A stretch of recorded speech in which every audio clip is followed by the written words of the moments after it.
So ayan guys, for today's video, make sure na updated yung Facebook app na gagamitin natin. So open lang natin yung Facebook app. And then pagka-open, mula dito sa pinakang homepage ng ating Facebook, itap nyo lang yung Create Story. And then pagka-tap ng Create Story, scroll nyo lang papunta sa left side, itong part na to. And kung makikita nyo guys, may lalabas dyan na templates. So tatap lang natin yung templates.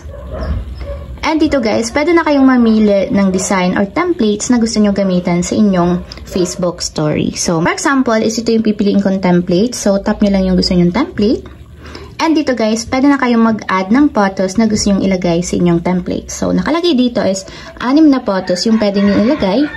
Or pwede namang mamili kayo ng ibang template. So, pwede siyang 2 photos, 6 photos, or 3 photos. So, dito tayo sa 6 photos. So, ang gagawin nyo lang para makapag-add, is tap nyo lang yung add button na dito sa baba.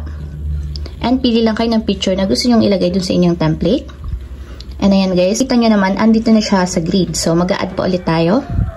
So, 6 na photos yung ilalagay natin.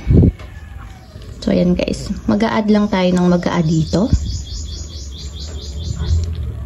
So, pili lang kayo guys ng gusto nyong ilagay.